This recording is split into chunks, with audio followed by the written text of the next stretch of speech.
네, 투자의 기술 배워보는 시간입니다. 토마토 투자클럽의 마제스터 전문가 연결해 보겠습니다. 안녕하세요. 네, 안녕하세요. 네, 오늘 장은 약간은 좀 쉬어가고 있습니다. 과연 이런 장에서는 어떤 기술을 적용해야 될지 오늘 알려주실 내용 어떤 건가요? 예, 자, 오늘은 FOMC와 이제 박스권 오인 수급 네, 말씀드리겠습니다. 네. FMC 자, 쪽으로 이제 시선이 좀 넘어가네요. 어떻게 좀 예상하시는지 그리고 시장에 좀 접목을 해주세요. 네, 그렇죠. 자, 지금 시장 자체는, 이제 악재보다도 이제 호재를 많이 좀 기다리는 시장이다. 이렇게 좀 우리가 좀 판단할 수가 있고요. 그동안에 이제 인플레의 가장 그 주역이었던 이제 유가 동향들을 좀 먼저 좀 차트를 먼저 좀 보게 되면요. 자, 크루드 오일이 지금 현재 98.78달러 선이에요. 그러니까 지금 박스권 하단선에 있는 상황이고, 물론 당분간은 조금 박스로 좀 진행이 될 수 있겠다. 상단선은 115달러 선 정도 이렇게 좀 볼 수가 있고요. 자, 브렌트 같은 경우도 역시 자, 오늘 지금 105.60달러로 좀 진행이 되고 있는 상황인데 박스권 하단에서 위치해 있죠. 자, 그러면 우리가 이제 우리 시장을 잠시 좀 보기 전에 미국 시장의 테크 기업들의 이제 주가 위치를 한번 제가 보겠습니다. 자, 애플을 보게 되면 그동안에 상당히 많이 빠졌었죠. 많이 빠진 이후에 이제 계단식 상승으로 이렇게 지금 올라오는 모습을 보이고 있습니다. 그리고 마이크로소프트도 박스권 하단에서 서서히 하단 중심선 상에 위치해 있는 상황인데 지금 FOMC가 이제 결과가 나와줘야지 다시 한번 성장주들의 상승이 나올 수 있는 그런 여건이 나오겠다. 그래서 당분간 미증시도 지금 박스의 흐름들이 이어질 수 있는 이런 모습들이 연출이 되겠다고 좀 보고 있습니다. 그 이외에 아마존닷컴도 역시 마찬가지이고요. 자, 테슬라, 알파벳 C, 구글 알파벳 C죠. 구글 알파벳 A, 자, 엔비디아도 지난 7월 5일에 저점이 깨졌습니다만, 자, 저점이 이탈된 이후에, 자, 오늘 또 보니까 이제 마감한 증시죠. 이제 박스권 상단에서 살짝 거래가 터지면서 저항을 받는 모습이 나타나고 있습니다. 자, 그러면, 자, 우리 시장을 한번 체크를 좀 해야겠죠. 자, 우리 시장에 가장 외인들이 매수를 할 수 없는 이유 중에 하나가 이제 원달러 환율인데, 자, 1318.5원이었습니다. 그러면, 자, 제가 지난 시간에, 원달러 환율은 1330원에서 1350원이면 오버슈팅이다라는 말씀을 좀 드렸고요. 그리고 상대적으로 달러 인덱스가 이제 강세를 나타내고 있기 때문에 단기 추세가 꺾이는 시점까지는 이게 어떻게 할 수가 없는 거예요. 그래서 외인들 자금이 빠져나가는 상황이고, 오늘 주제에서 FOMC와 외인 수급이다 말씀을 좀 드렸는데, 저는 이제 수급 동향들은 외인들이 강하게 매수는 할 수는 없습니다만, 다음 주 26, 27일이죠. 자, FOMC 회의 결과가 나와줘야지 어떤 그 시장의 방향성은 확실히 나올 수 있다 이렇게 좀 보고 있습니다. 그러면 그 전에 이제 물가 상승이 지난 9.1로 발표를 했지만 미국 CPI 지수가 다음 달에 좀 발표를 할 수 있는 그저 FOMC 회의가 끝나고 나면 이제 CPI 어떤 그 정점을 찍는 모습들이 나타나면 제가 판단했을 때는 이제 서서히 경기 지금 둔화 모습이 나타나고 있지만 더 악화되는 뭐 WDB라든지 뭐 이런 모습은 나오지 않는 상황이 좀 보이기 때문에 이렇게 우려할 필요는 없다 이렇게 좀 판단이 좀 되어지고 있습니다. 워낙 지금 경기 자체가 좀 좋지 않는 상황이기 때문에 그래서 금리 폭 자체를 얼마만큼 인상을 하느냐가 이제 중요한데 우리 국내 시장을 보게 되면 저는 지난 시간에 선물 지수 312포인트가 돌파를 한 상황이면 진바닥 매수 신호가 나온다 말씀을 좀 드렸어요. 그래서 오늘 보니까 현재 312.85로 좀 진행이 되고 있고 어제 315가 넘어서는 모습들이 나타나는 장대 양봉이 나타났었죠. 자, 오늘 보게 되면 외인들의 선물이 지금 한 4,600억 정도 매도가 좀 추세가 되고 있습니다.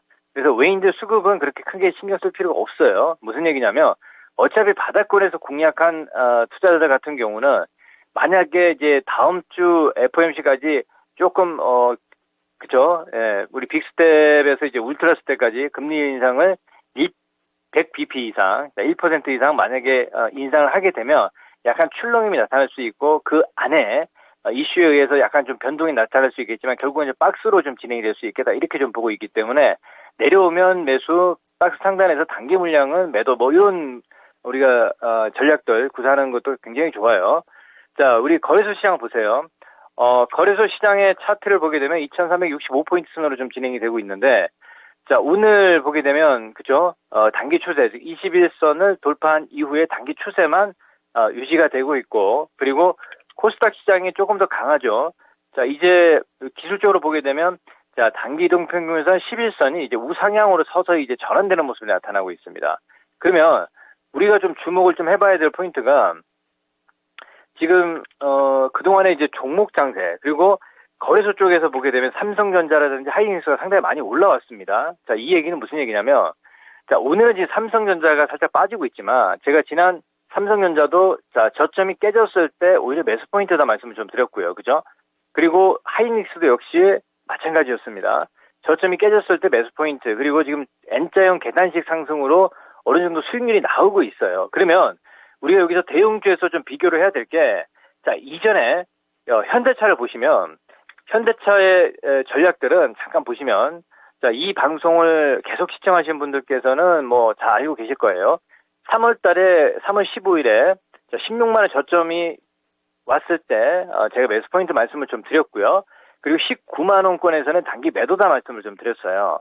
그리고 다시 한번 뭐 시장의 영향이든, 외인과 기관들 수급의 영향이든, 근본적으로 또 가격 메리트가 있으면 또 매수 포인트다 말씀을 좀 드렸습니다. 그래서 이렇게 N자형으로 계속 올라오는 모습이 나타나고 있죠. 그러면 이건 결국은 뭐냐면, 지금 전체적인 FOMC 금리 인상의 어떤 그 인플레 압박, 물가 상승률의 압박은 있습니다만, 종목별로 어떤 성장 산업에 대해서 가격 메리트든, 그죠? 예, 세력이든 기관이든 외인이든 수익이 날 수 있는 갭이 있으면 매수를 한다는 걸 우리가 확인할 수가 있고요. 그리고 LG에너지솔루션도 마찬가지예요. 자, LG에너지솔루션도 지금 7월 4일경에 35만 원까지 내려왔죠, 그죠? 그러면 지금 보시면 단기 추세를 쭉 타는 모습에 나타난 이후에 오늘 좀 살짝 깨졌단 말이에요. 그럼 여기서 도망갈 거냐? 아니면 제공력 포인트를 저는 38만 원까지 내려오면 이건 제공력을 해야 된다고 보고 있어요. 그죠? 그래서 결국 결론은 뭐냐면, 지금 사실 바이오주들 쪽에서 이미 먼저 많이 올라온 상황이고, 지금 뭐 신풍제약도 지금 바닥권에서 많이 올라오잖아요. 그죠? 예, 신풍제약, 그리고 박셀바이오, 뭐 이런 애들이 지금 뭐 전형적인 뭐 우리가 개별 패턴, 바이오 제약주 쪽으로 중소형주들의 어떤 그 수익률 게임이 진행이 되는 모습이 나타나고 있기 때문에 이런 장세 자체는 계속 나올 수 있다, 이렇게 좀 볼 수가 있습니다. 그러면 결론은 뭐냐면, 자, 오늘 마찬가지예요. 오늘 7월 19일이지만 종목별로는 그렇게 크게 메리트가 없다. 예를 들어서, 자, 코스닥 대형주들 보면 우리가 2차전지, 에코프로비엔 같은 경우가 지난 7월 13일에, 그쵸? 단기 박스권 하단에서 급등이 나온 상황이고, 그쵸? 다시 N자형 눌림목이 진행이 되고 있어요. 그러면 이것도 역시도 마찬가지예요. 우리가 중장기적인 가격을 보게 되면 에코프로비엠도 우리가 굉장히 어마무시하게 많이 올라와 있습니다. 그죠? 그렇기 때문에 이전에 이런 시세는 절대 지금 나올 수가 없어요. 하지만 성장주들이 다시 꺾이느냐 아니면 추세를 유지하느냐, 저는 뭐 추세는 유지할 수 있다라고 좀 볼 수가 있겠죠. 물론 실적이라든지. 그래서 앞으로 추이 동향을 잘 보고요. 그리고 같이 LNF도 그 뒤를 따라가고 있지만 수익률 재고 측면에서는 크게 상승이 나타나지 않는 걸 우리가 좀 확인할 수가 있거든요. 예를 들어서, 자, LNF 같은 경우도 지금 한 2주 정도 지금 박스권 하단에서 내려왔단 말이에요.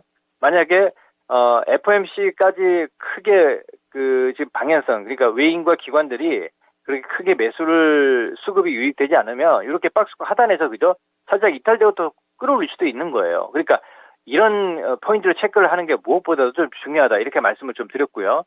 실질적으로 이제 바이오 제약주도 보시면, 자, 셀트리 헬스케어를 대표적으로 한번 자 보겠습니다. 코스닥에서 대형주고, 그죠? 자, 지난 이 박스권 하단에서 6만원권에서 제가 계속 말씀을 좀 드렸는데, 주가가 한 단계 레벨업 되니까 이게 더 치고 가나요? 아니잖아요. 그죠? 그 얘기는 무슨 얘기냐면, 바이오 제약주들도, 자, 종목별로 선별적으로 가격 메리트가 와야지만 매수를 할 수 있는 이런 시장이 지금 연출이 되고 있다는 얘기입니다. 그래서 그 시장을 꼭 염두를 하면서 대응을 해야 되겠고요.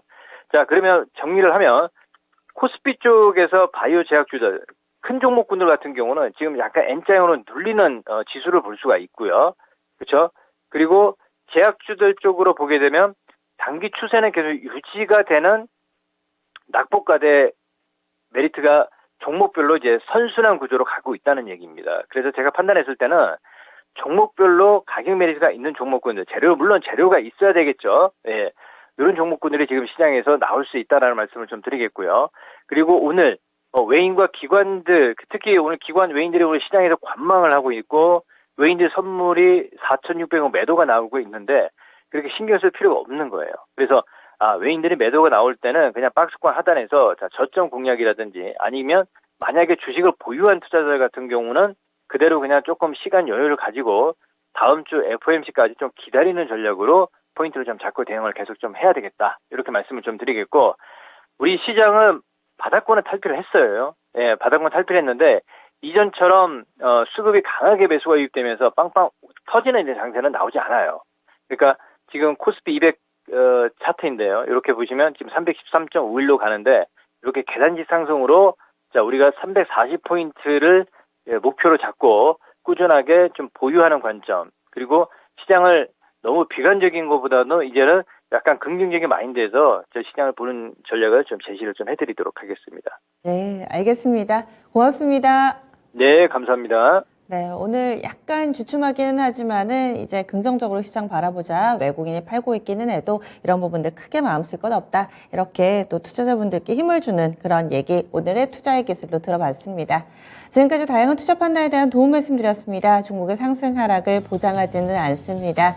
오늘장 나오는 뉴스들 하나도 빼놓지 마시고 좀 꼼꼼히 체크해 보시고요. 현재 코스닥 지수 상승으로 약간은 좀 돌려놓고 있습니다. 이가 없으면 잇몸으로 또 어제 밀렸던 종목이라 하더라도 오늘장에서는 강한 움직임을 나타낼 수도 있고 삼성전자를 비롯한 대형주들이 빠져도 대신해 줄 만한 종목군들이 많으니까요. 시장 너무 실망 마시고 남은 시간도 저희와 함께 해보시기 바랍니다. 장 마칠 때 다시 찾아뵙겠습니다. 고맙습니다.